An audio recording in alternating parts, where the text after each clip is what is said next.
नमस्कार दोस्तों, एक बार फिर से आप सभी का हार्दिक स्वागत करता हूं आपके अपने यूट्यूब चैनल रेवंत राज मैथमेटिक्स पर। साथियों, इस वीडियो लेक्चर में बात करेंगे रीड छोटा कैप्सूल जो सीरीज चल रही है अपनी, उसमें आरटी एक्ट 2009 के 28 महत्वपूर्ण प्रश्न जो बार बार विभिन्न भर्ती परीक्षाओं में पूछे जा रहे हैं, उन 28 महत्वपूर्ण प्रश्नों के बारे में चर्चा करेंगे। आरटी एक्ट 2009 के जितने भी प्रश्न आए हुए हैं एग्जाम में वो हम इस वीडियो लेक्चर में देखने वाले हैं। तो वीडियो को लाइक ज़रूर कर दीजिएगा और यदि चैनल पर नए हैं तो सब्सक्राइब ज़रूर कर लीजिएगा। चलिए दोस्तों, शुरू करते हैं। साथियों, 28 में से आपके कितने क्वेश्चन सही होते हैं आपको लास्ट में कमेंट बॉक्स में ज़रूर बताना है। क्वेश्चन नंबर 1 से हम शुरुआत करने जा रहे हैं। साथियों, पहला प्रश्न आपकी स्क्रीन पर आ चुका है। निम्नलिखित संरचनाओं में से शिक्षा का अधिकार अधिनियम 2009 किसकी वकालत करता है? सीटेट लेवल फर्स्ट 2019 का क्वेश्चन है। तो आरटी एक्ट जो 2009 है वह किसकी वकालत करता है? मुख्य धारा शिक्षा, एकीकृत शिक्षा, समावेशी शिक्षण या पृथक्करण? तो साथियों, इसका जो राइट आंसर रहेगा वह रहेगा समावेशी शिक्षण की जो है वकालत करता है। सी ऑप्शन करेक्ट आंसर बनेगा। प्रश्न नंबर 2 है, शिक्षा के अधिकार अधिनियम के अंतर्गत निम्न में से क्या शिक्षक के कार्य नहीं माने गए हैं? शिक्षक के कार्य कौन से नहीं माने गए हैं? रीट 2018 का क्वेश्चन है। एक निश्चित समय में पाठ्यक्रम को पूरा करना, शिक्षक को खुद को व्यक्तिगत ट्यूशन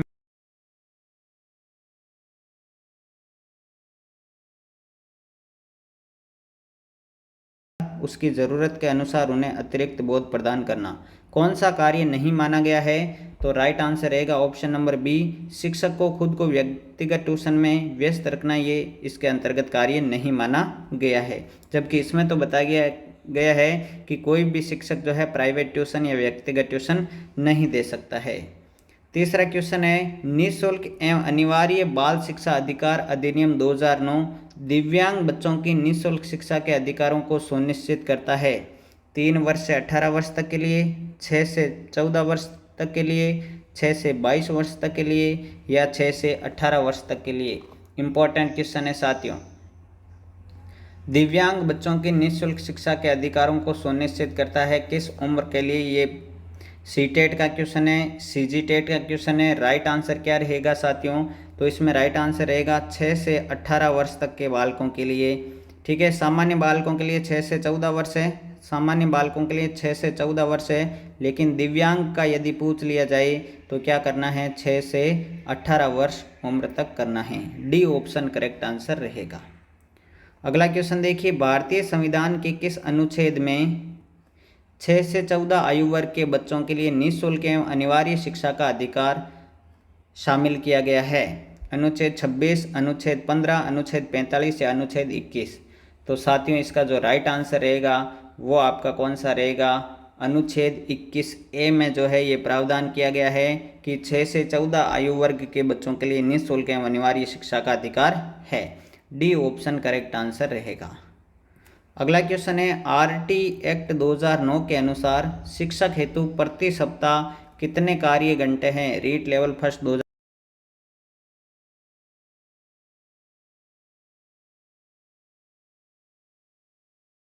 ऑप्शन नंबर सी 45 घंटे, जिसमें तैयारी के घंटे शामिल हैं। ये ध्यान रखना है, तैयारी के घंटे शामिल है 45 घंटों में। सी ऑप्शन करेक्ट आंसर रहेगा। अगला क्वेश्चन है, शिक्षा का अधिकार अधिनियम 2009 के अनुसार विशेष आवश्यकता वाले बच्चों को पढ़ाना चाहिए किस प्रकार से? 4 विकल्प आपके सामने हैं, आपको ध्यानपूर्वक पढ़ना और बताना राइट आंसर क्या रहेगा। विशेष आवश्यकता वाले बच्चों को किस प्रकार से पढ़ाना चाहिए ये पूछा गया है। राइट आंसर रहेगा साथियों ऑप्शन नंबर सी, समावेशी शिक्षा व्यवस्था में इस प्रावधान के साथ कि उनकी व्यक्तिगत आवश्यकताओं की पूर्ति भी हो जाए और समावेशी शिक्षण भी हो जाए। सी ऑप्शन करेक्ट आंसर रहेगा। अगला क्वेश्चन है, बालकों का मुफ्त एवं अनिवार्य शिक्षा का अधिकार 2009 देश में कब लागू हुआ? यानी आपसे पूछा गया है आरटी एक्ट जो 2009 है वह देश में कब लागू हुआ? 1 अप्रैल 2009, 1 अप्रैल 2010, 1 नवंबर 2009 या 1 नवंबर 2010? तो साथियों, राइट आंसर क्या रहेगा? 1 अप्रैल 2010 को ये जो है देश में लागू हुआ। बी ऑप्शन करेक्ट आंसर रहेगा। अगला क्वेश्चन है, शिक्षा का अधिकार अधिनियम 2009 के क्रियान्वयन के बाद कक्षा कक्ष ए प्रभावित है क्योंकि शिक्षा का अधिकार विद्यालय में कक्षा की औसत आयु को प्रभावित नहीं करता है। दूसरा है जेंडर के अनुसार अधिक समझाती है। तीसरा है आयु के अनुसार अधिक समझाती है। चौथा है आयु के अनुसार अधिक विषम जातीय है। तो बताइए क्रियान्वयन के बाद जो कक्षा कक्ष किस प्रकार का है? तो राइट आंसर रहेगा साथियों इसका क्या? ऑप्शन नंबर सी, आयु के अनुसार अधिक समझाती है। सी ऑप्शन जो है करेक्ट आंसर रहेगा। अगला क्वेश्चन देखिए, शिक्षा का अधिकार अधिनियम 2009 में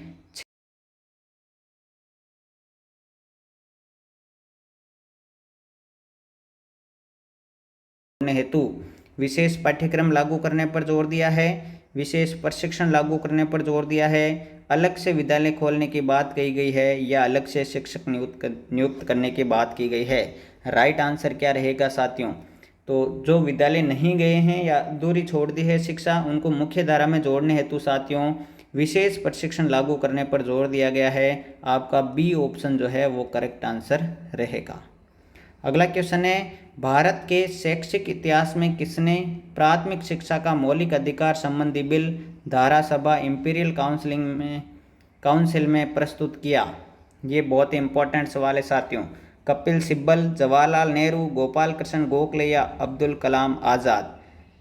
तो साथियों इसका जो राइट आंसर रहेगा वह रहेगा गोपाल कृष्ण गोखले। ऑप्शन नंबर जो सी है वो करेक्ट आंसर रहेगा। अगला है, सीबीएसई शिक्षार्थियों के लिए व्यक्तिगत गतिविधियों के स्थान पर सामूहिक गतिविधियों की संस्तुति करती है। ऐसा करने पर उसका क्या विचार हो सकता है? 4 विकल्प आपके सामने हैं, बताइए राइट आंसर क्या रहेगा। सीबीएसई जो है वह व्यक्तिगत गतिविधियों के स्थान पर सामूहिक गतिविधियों को बढ़ावा देती है। ऐसा करने पर इसके पीछे क्या विचार हो सकता है साथियों? राइट आंसर क्या रहेगा? ऑप्शन नंबर ए रहेगा, व्यक्तिगत प्रतिस्पर्धा के प्रति नकारात्मक संवेगात्मक प्रतिक्रियाओं से उबारना, जो संपूर्ण अधिगम पर सामान्यीकृत हो सकती है। ए ऑप्शन आपका करेक्ट आंसर रहेगा। अगला क्वेश्चन देखिए, मई 1998 में किसकी स्थापना की गई? मई 1998 में किसकी स्थापना की गई? 4 विकल्प आपके सामने हैं। आरपीएससी 2009 संस्करण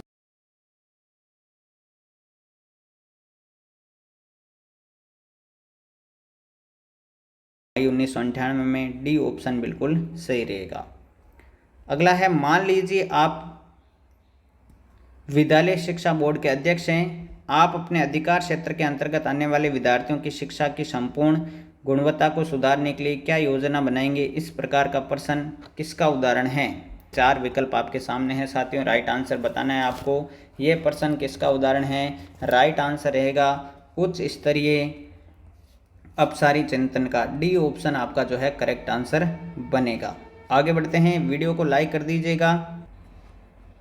अगला क्वेश्चन है साथियों, सीबीएसई के द्वारा प्रस्तावित समूह परियोजना गतिविधि किसका एक सशक्त साधन है? सीबीएसई द्वारा प्रस्तावित समूह परियोजना जो है, अभी बताया आपको कि समूह में वो गतिविधियां ज़्यादा करवाती है। इसका सशक्त साधन क्या है? 4 विकल्प आपके सामने हैं साथियों। राइट आंसर जो इसका रहेगा वह रहेगा सामाजिक भागीदारिता को सुगम बनाना, सामाजिकता को बढ़ावा देना। सी ऑप्शन करेक्ट आंसर रहेगा। अगला क्वेश्चन है, निःशुल्क एवं अनिवार्य शिक्षा अधिकार 2009 में अनिवार्य शब्द का क्या अर्थ है? जो निःशुल्क एवं अनिवार्य शिक्षा अधिकार अधिनियम 2009 में अनिवार्य शब्द आया हुआ है, इसका क्या अर्थ है? 4 विकल्प आपके सामने हैं। तो साथियों इसका राइट आंसर जो रहेगा वह रहेगा ऑप्शन नंबर बी, उचित सरकारें दाखिले, उपस्थिति और प्रारंभिक शिक्षा की पूर्णता को सुनिश्चित करें। यह है अनिवार्य का अर्थ। बी ऑप्शन करेक्ट आंसर रहेगा। प्रश्न number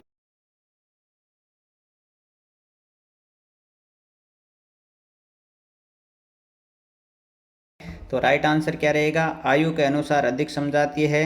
C option correct answer रह जाएगा।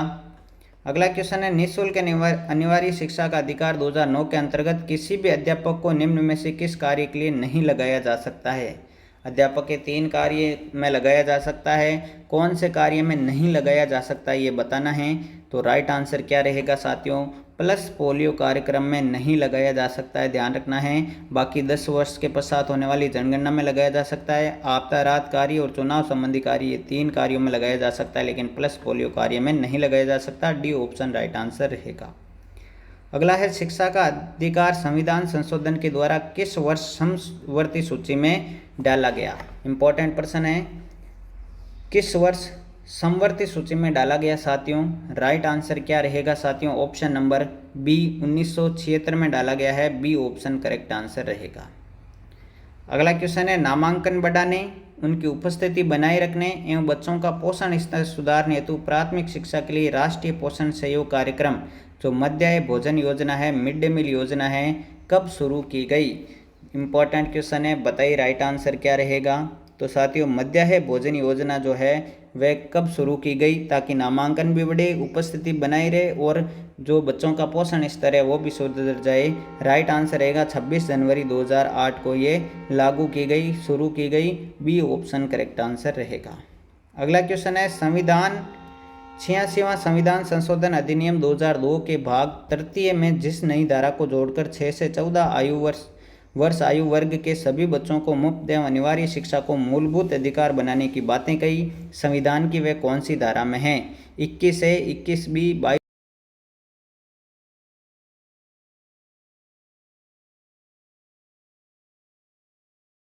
अगला है, शिक्षा का अधिकार भारतीय संविधान में किस मूल अधिकार में शामिल किया गया है। ये वीडियो के लास्ट में मैं आपसे एक सवाल पूछूंगा जिसका आपको राइट आंसर कमेंट बॉक्स में देना है। देखते हैं कितने लोग इसका सही जवाब देते हैं। इंपॉर्टेंट क्वेश्चन है इसी टॉपिक से संबंधित। सवाल क्या है, शिक्षा का अधिकार भारतीय संविधान में किस मूल अधिकार में शामिल है। 4 विकल्प आपके सामने हैं, ये बताना है किस मूल अधिकार में शामिल है। तो साथियों ये है स्वतंत्रता का अधिकार में शामिल। सी ऑप्शन करेक्ट आंसर रहेगा। अगला है, प्राथमिक स्तर पर शिक्षक के न्यूनतम कार्य दिवस कितने हैं। प्राथमिक स्तर का मतलब है कक्षा 1 से 5 तक। कितने शिक्षक के न्यूनतम कार्य दिवस है।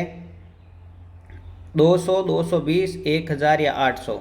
तो साथियों कार्य दिवस पूछे गए हैं तो 200 कार्य दिवस है, ध्यान रखना है। और अगला है, प्राथमिक स्तर पर शैक्षणिक घंटे कितने हैं, यानी 1 से 5 तक कितने घंटे कार्य करवाया जाता है। तो बताना है 800, 1000, 1100 या 700। तो इसका जो राइट आंसर रहेगा वो क्या रहेगा साथियों, 800 घंटे निर्धारित किए गए हैं और 200 जो है कार्य दिवस है 1 से 5 तक के लिए।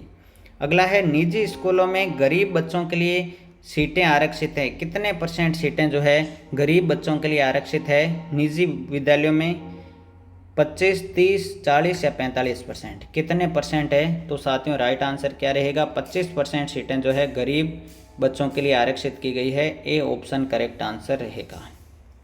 अगला है, शिक्षा का अधिकार अधिनियम 2009 संबंधित नहीं है निःशक्त बच्चों से, 6 से 14 आयु वर्ग के बच्चों से, 14 से 18 वर्ष के आयु के बच्चों से या बच्चों की नियमित उपस्थिति से। किससे संबंधित नहीं है।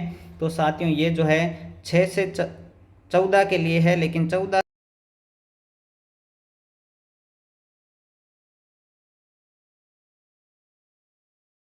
नंबर 26 है, शिक्षा का अधिकार अधिनियम 2009 में एक अध्यापक को निम्न में से किस दायित्व को पूरा करना होगा।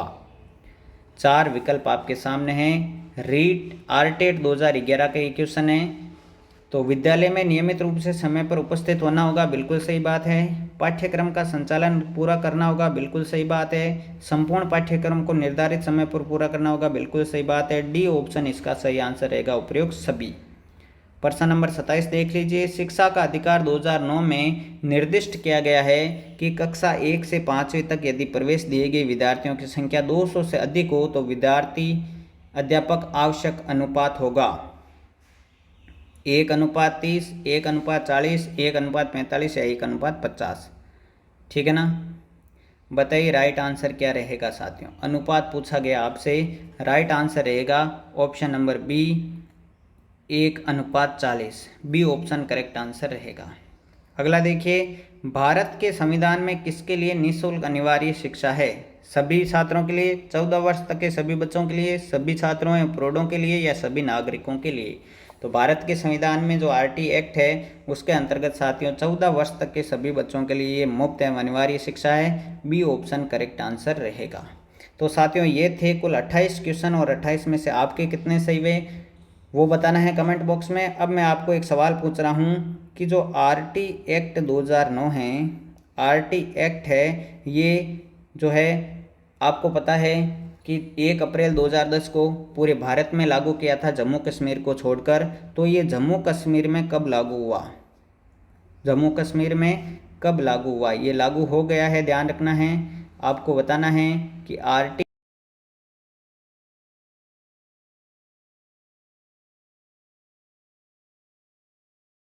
मिलते रहेंगे। मिलते हैं साथियों अगली वीडियो में, तब तक के लिए जय हिंद जय भारत, थैंक यू।